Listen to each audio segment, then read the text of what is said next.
Class 11th some basic concept of chemistry वाला chapter पढ़ा रहे थे आप लोगों को। और some basic concept of chemistry में हमने आपको मोल कॉन्सेप्ट वाला पार्ट स्टार्ट किया था।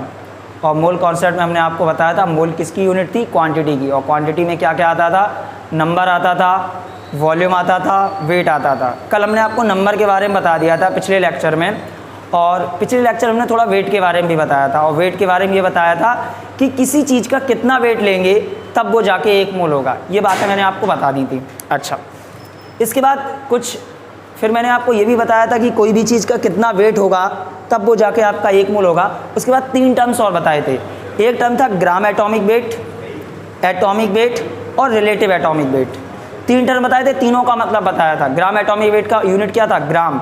एटॉमिक मास का यूनिट क्या था, एटॉमिक मास यूनिट AMU या फिर U। और रिलेटिव एटॉमिक मास की कोई यूनिट नहीं थी। इतना हो गया था पिछले लेक्चर में। आज के लेक्चर में क्या स्टार्ट करेंगे, आज के लेक्चर में क्या है, सबसे पहले ये देखो, मैंने आपको पिछले लेक्चर में मोल के 2 फार्मूले निकलवा दिए थे। एक कौन सा, given number upon Avogadro's number, और दूसरा मोल का फार्मूला कौन बताया था, गिवन वेट अपॉन एटम के लिए एटॉमिक वेट और मॉलिक्यूल के लिए मॉलिक्यूलर वेट। ये मैंने आपको बता दिया था पिछली क्लास में, इतना हो गया था। ठीक है, फिर इसके बाद ग्राम एटॉमिक वेट और एटॉमिक वेट, ये सारी चीज़ें हो गई थी। अच्छा, आज थोड़ा एक कन्वर्जन टाइप का देखेंगे।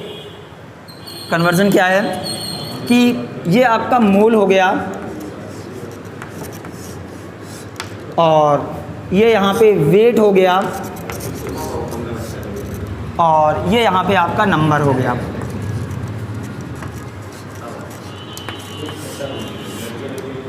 अगर आपको वेट दिया जाए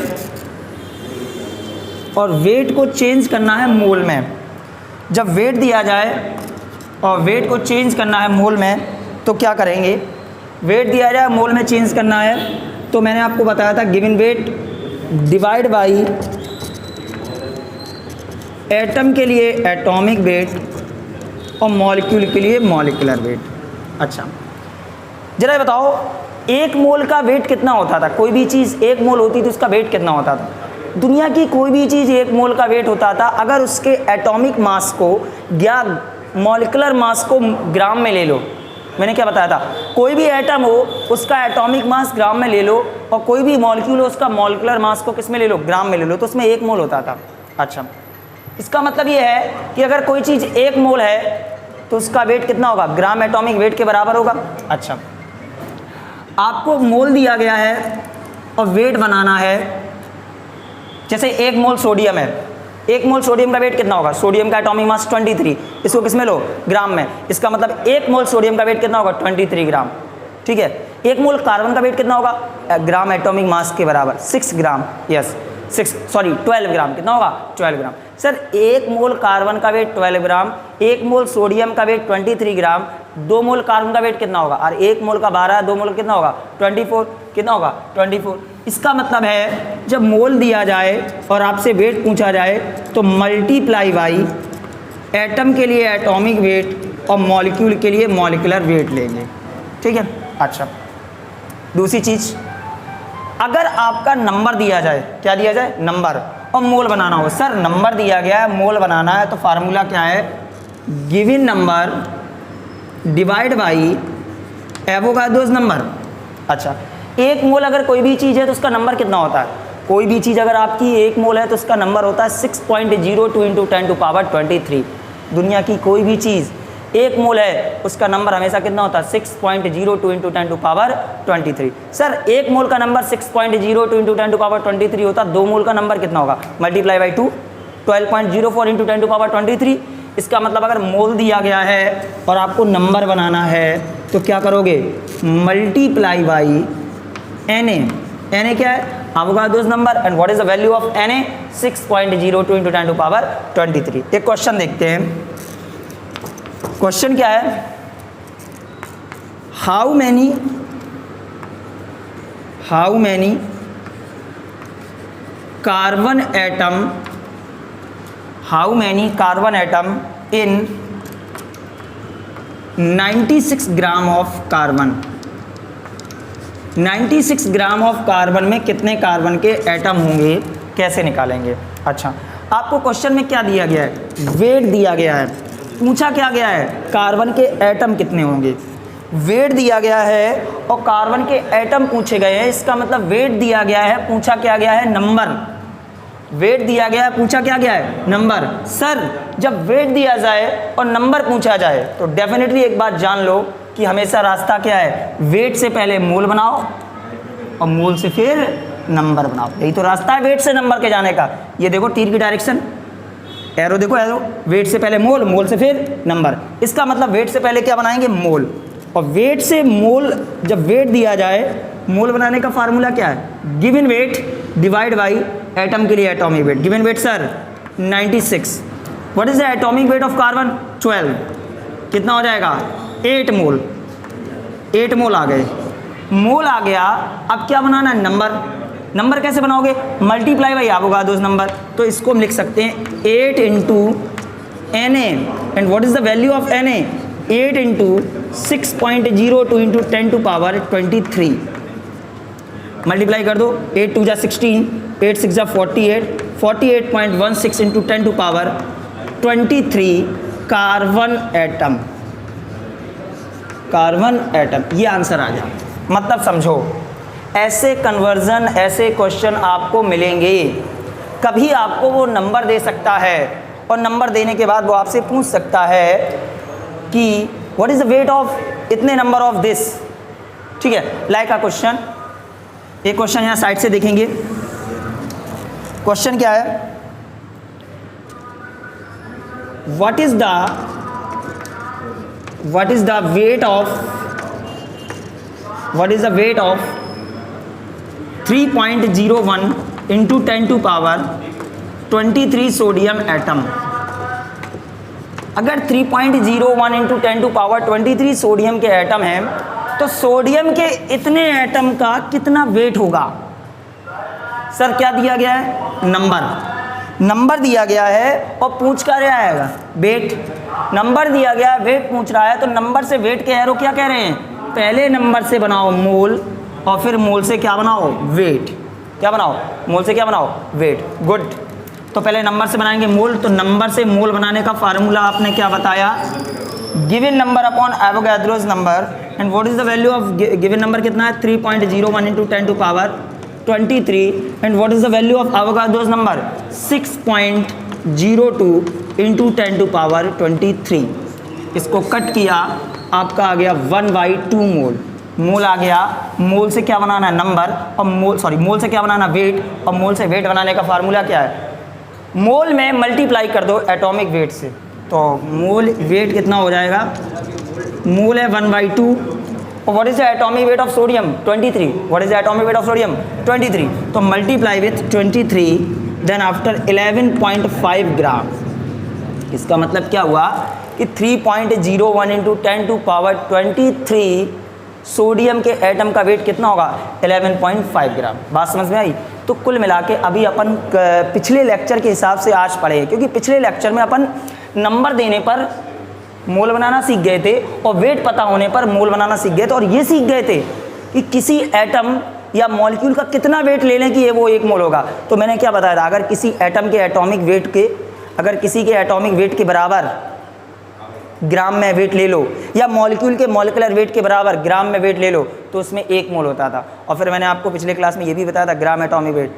ग्राम एटॉमिक वेट क्या था कि एटॉमिक वेट इन ग्राम 23 ग्राम, 23 ग्राम सोडियम मतलब एटॉमिक वेट के बराबर वेट ग्राम में हो गया। इसका मतलब 23 ग्राम का मतलब है 1 मोल सोडियम, और जब 1 मोल सोडियम इसका मतलब 6.02 into 10 to power 23 sodium atom. कोई दिक्कत, ठीक है। इसको देखो एक सेकंड में जल्दी से भाई,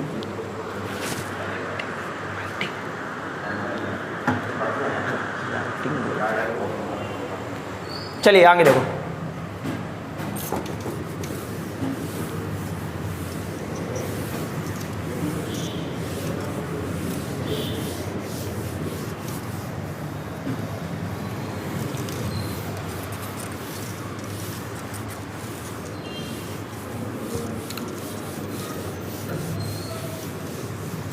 आगे देखो, आगे क्या है, ध्यान सुनना। पिछले क्लास में मैंने आपको बताया था एटॉमिक मास क्या होता है। What is atomic mass? Mass of one atom, एक एटम के जो मास होता था उसको बोलते थे एटॉमिक मास। मतलब अगर देसी भाषा में बोलो तो 11 सोडियम 23, अगर इसको 23 यू लिख दोगे या AMU लिख दोगे तो ये इसका एटॉमिक मास हो गया, और 23 ग्राम लिख दोगे तो इसका ग्राम एटॉमिक मास हो गया, और केवल 23 लिख दोगे तो इसका रिलेटिव एटॉमिक मास हो गया। कौन सा हो गया? Relative atomic mass. समझ रहे? ठीक है, तो 23U मीन्स क्या था? Atomic mass. और what is the atomic mass? इसकी यूनिट थी AMU, एटॉमिक मास यूनिट, पिछली क्लास में हो गया था। इसका मतलब क्या है कि एटॉमिक मास होता क्या है? एटॉमिक मास का मतलब होता है मास ऑफ वन एटम। और पहचानने का तरीका क्या है कि किसी के ऊपर जो गिनती लिखी है उसके आगे U लगा दो, इसका मतलब वो एक एटम का मास हो गया, एक एटम का मास हो गया। जरा देखो, AMU तो यूनिट है तो मास की, AMU किसकी यूनिट है? मास की। और ग्राम किसकी यूनिट है? मास की। अच्छा, देसी पे आओ, किलोग्राम किसकी यूनिट है? मास की। ग्राम किसकी यूनिट है? मास की। दोनों यूनिट मास की हैं। 1 किलोग्राम में कितना ग्राम होता है? 1000 ग्राम। 1 किलोग्राम में कितना ग्राम होता है? 1000 ग्राम। इसी तरीके से एक AMU में 1.66 इंटू 10 टू पावर -24 ग्राम होता है। जिसको लर्न करना है लर्न कर लो, वरना निकालना सिखा देंगे अभी 1 सेकंड में। आपको कभी दे दिया जाए कि 23 AMU में कितने ग्राम होंगे, 23 AMU में कितने ग्राम, जैसे ही तुमसे कोई कह दे कि 1 किलोग्राम में कितने ग्राम होंगे, तुम बता देते 1000 ग्राम। ऐसे ही अब केमिस्ट्री में बोल दिया कि इतने AMU में कितने ग्राम होंगे, तो तुम बता दोगे कैसे कि इतने AMU में कितने ग्राम होंगे, मल्टीप्लाई बाय दिस, कितने ग्राम हो गए है। चलो देखो, अच्छा एक क्वेश्चन लेके चलते हैं। क्वेश्चन क्या है?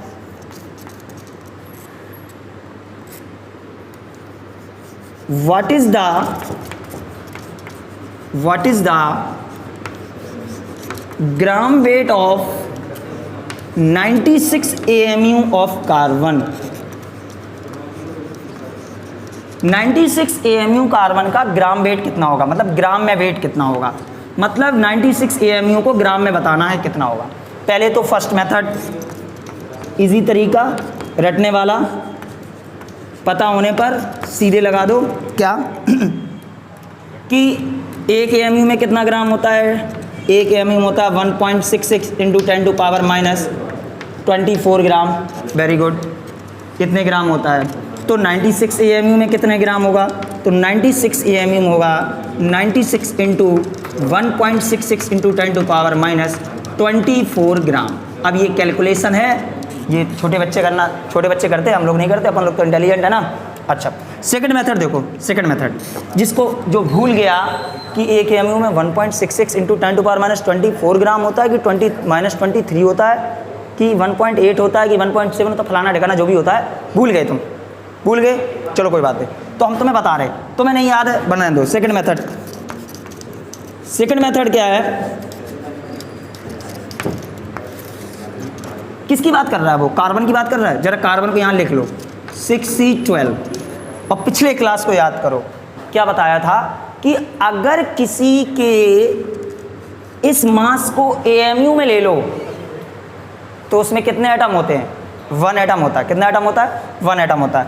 इसका मतलब ये हुआ कि 12 AMU कार्बन में कितने कार्बन के एटम होंगे? 1 कार्बन का एटम होगा। कितना कार्बन का एटम होगा? 1। अपने पास कितने AMU कार्बन है?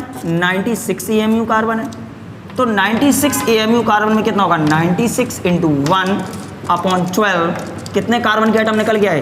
8 कार्बन के एटम। ये तो कार्बन के एटम निकल के आ गए। वेट निकालो, चलो कोई बात नहीं, वेट निकाले दे रहे।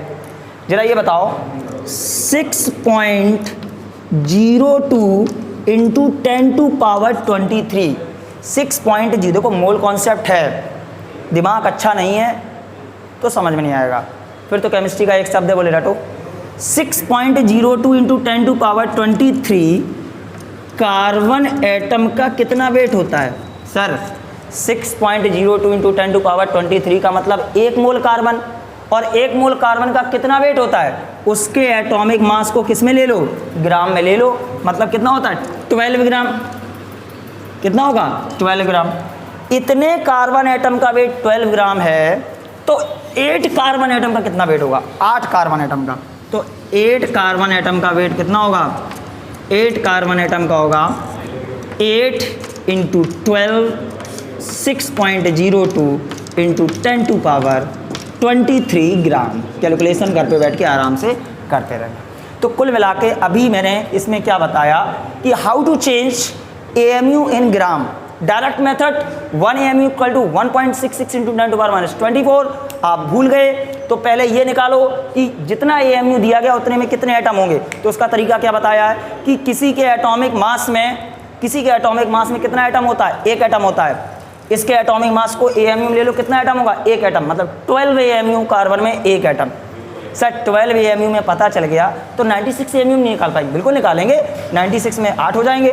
अब इतने 6.02 into 10 to power 23 carbon atom का वेट कितना होगा? उसके एटॉमिक मास के बराबर ग्राम में ले लो, क्योंकि 6.02 इंटू 10 टू पावर 23 का मतलब कितना मोल है? 1 मोल। और 1 मोल का वेट कितना होता है? ग्राम एटॉमिक मास के बराबर, मतलब 12 ग्राम। तो इतने एटम का वेट 12 ग्राम है, तो इतने का नहीं निकाल पाओगे। टिक टिक टिक टिक टिक ठीक। आगे देखो, जल्दी देखो।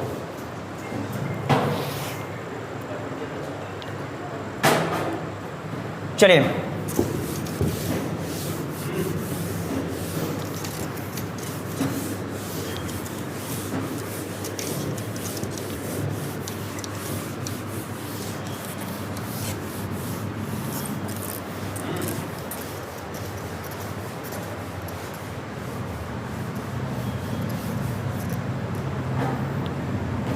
आगे देखो, आगे क्या है, एक क्वेश्चन और करके देखते हैं। अच्छा चलो, क्वेश्चन है what is the gram weight of 96 AMU of sulphur. 96 AMU sulphur का कितना ग्राम वेट होगा? मेथड नंबर फर्स्ट मेथड क्या है कि सर एक AMU में कितने ग्राम होते हैं? 1.66 into 10 to power minus 24 gram आपने बताया था। 96 AMU में कितने होंगे? 1.66 into 10 to power minus 24 divide by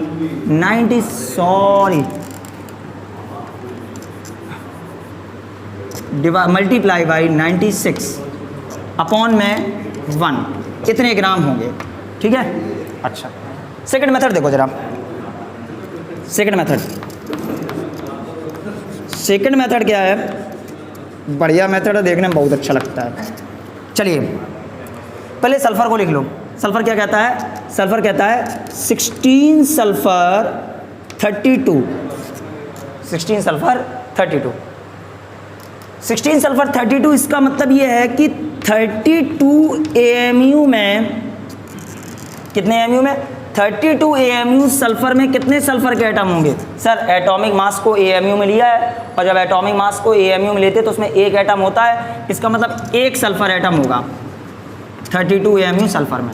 अपने पास कितना है? 96 AMU है, तो 96 AMU सल्फर में कितने होंगे? तो 96 में 96 इंटू 1 अपॉन 32, इसको सॉल्व करो, आपका आएगा 3 सल्फर के एटम आए। कितने सल्फर के एटम आए? 3 सल्फर के एटम आए। गुड। चलो वेट निकालना है।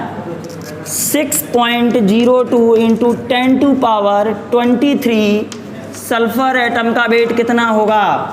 Sir 6.02 into 10 to power 23 sulphur atom का वेट होगा उसके ग्राम एटॉमिक मास के बराबर। What is the gram atomic mass of sulphur? 32 gram. कितना होगा? 32 ग्राम। इतने एटम का मास 32 ग्राम है, तो 3 एटम का कितना होगा? तो 3 सल्फर के एटम का होगा 32 इंटू 3 अपॉन 6.02 इंटू 10⁻23, इसको सॉल्व कर लोगे आंसर आ जाएगा ग्राम में। बात समझ में आई? तो ये आपका हो गया एएमयू से ग्राम में कन्वर्जन। एएमयू से ग्राम में कन्वर्जन कैसे करेंगे, ठीक है। इसके बाद एक चीज़ और देखेंगे, एक पॉइंट है बहुत अच्छा, वेट से रिलेटेड है। आज वेट का टॉपिक चल रहा है तो वेट के बारे में बताना पूरा ज़रूरी है। चलिए देखिए आगे।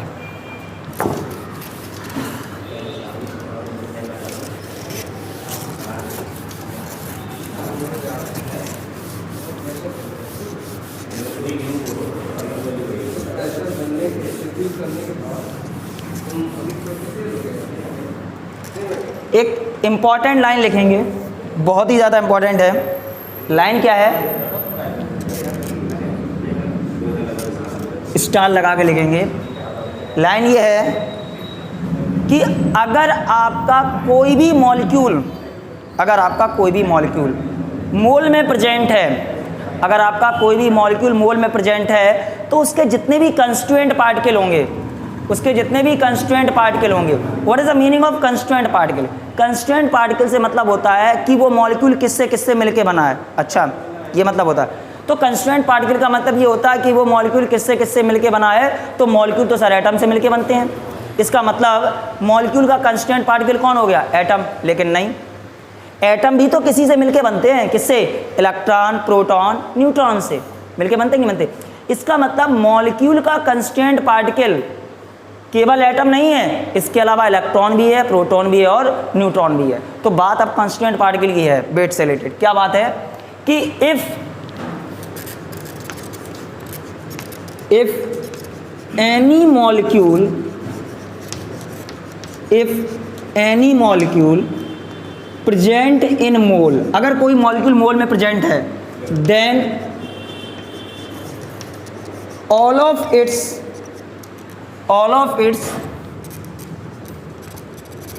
constituent particle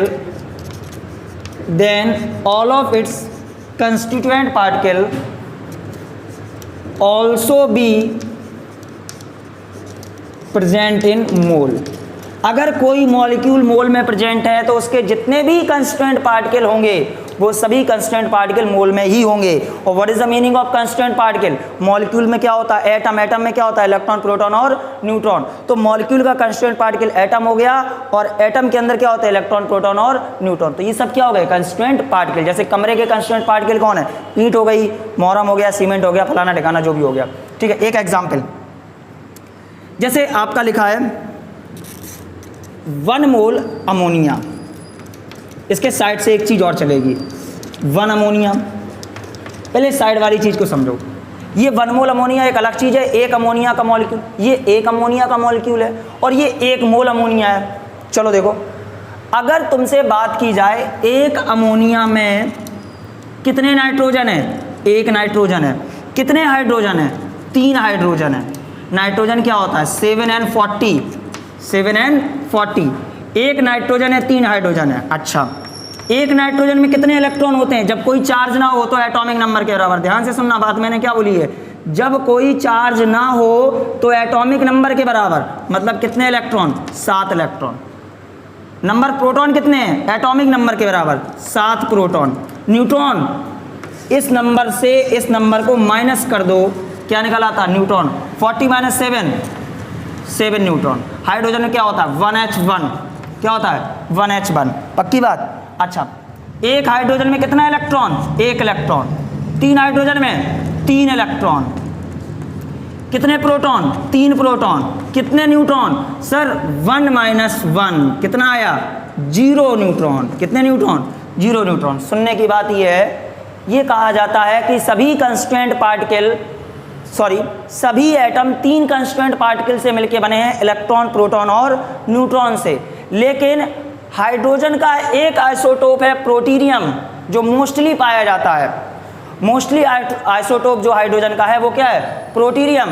प्रोटीरियम आपका एक ऐसा एलिमेंट है, या देसी भाषा में बोलो तो हाइड्रोजन एक ऐसा एलिमेंट है जो मात्र और मात्र 2 कंस्टिट्यूएंट पार्टिकल से मिलके बना है। सर सभी 3 से मिलके बने जितने भी एलिमेंट दुनिया में है सभी में 3 कांस्टेंट पार्टिकल, इलेक्ट्रॉन, प्रोटॉन और न्यूट्रॉन। लेकिन हाइड्रोजन का जो प्रोटीनियम है 1H1, इसमें मात्र आपके 2 कांस्टेंट पार्टिकल होते हैं, इलेक्ट्रॉन और प्रोटॉन, न्यूट्रॉन नहीं पाया जाता है। पक्की बात। चलो, एक अमोनिया में 1 नाइट्रोजन था तो 1 मोल अमोनिया में कितना नाइट्रोजन होगा? 1 मोल नाइट्रोजन। एक अमोनिया में 3 हाइड्रोजन था तो 1 मोल अमोनिया में कितना होगा? 3 मोल हाइड्रोजन। बोलो होगा कि नहीं होगा? अरे यही तो लाइन ऊपर लिखी है क्या कि if any molecule present in mole then all of its constituent particle also be present in mole. एक नाइट्रोजन में कितने इलेक्ट्रॉन? 7 इलेक्ट्रॉन। एक नाइट्रोजन में कितने इलेक्ट्रॉन? 7 इलेक्ट्रॉन। तो 1 मोल में कितने हैं? 7 मोल इलेक्ट्रॉन। कितने न्यूट्रॉन? सॉरी कितने प्रोटॉन? 7 मोल प्रोटॉन। कितने न्यूट्रॉन? 7 मोल न्यूट्रॉन। 3 हाइड्रोजन में कितने इलेक्ट्रॉन? 3 इलेक्ट्रॉन। 3 मोल हाइड्रोजन में 3 मोल इलेक्ट्रॉन हैं। कितने प्रोटॉन? 3 मोल प्रोटॉन। और कितने न्यूट्रॉन? 0 न्यूट्रॉन। कितने न्यूट्रॉन? 0 न्यूट्रॉन। लाइन वही लिखी है कि if any molecule present in mole then all of its constant particle also be present in mole. बात समझ में आई? एक छोटा सा क्वेश्चन करेंगे इससे रिलेटेड। क्या है देखिए,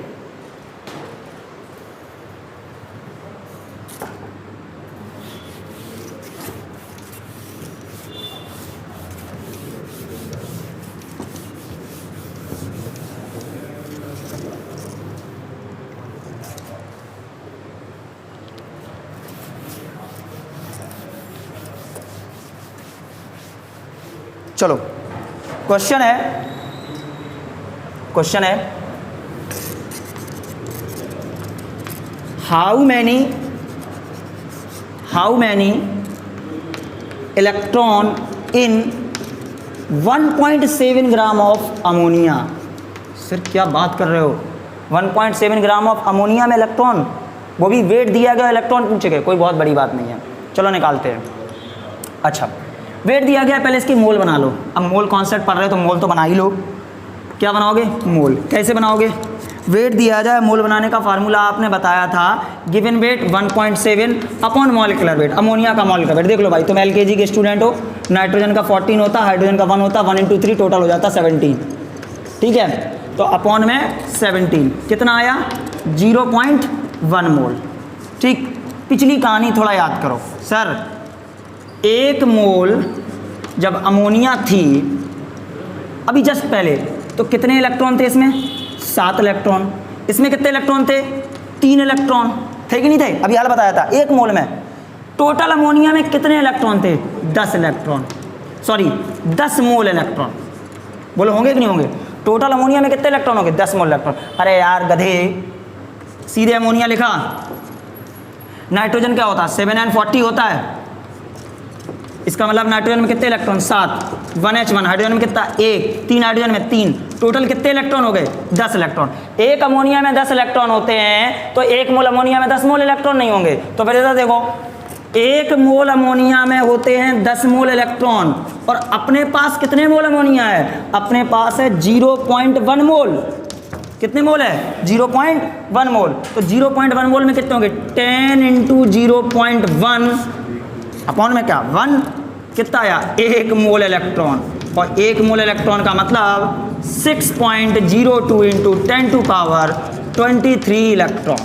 ठीक है, अभी थोड़ा आपको ये फीलिंग में नहीं आ रहा होगा, लेकिन टाइम बहुत ओवर हो गया है। अगले लेक्चर में इसको बहुत अच्छे से फील करेंगे। ये बहुत अच्छा आर्टिकल है। बात समझ में आ रही? तो कुल मिला के हमें अगले लेक्चर में क्या सीखना है? अभी इसको फिर से देखना है कि if any molecule present in mole then all of its constant particle also be present in mole. पक्की बात? Okay, thank you.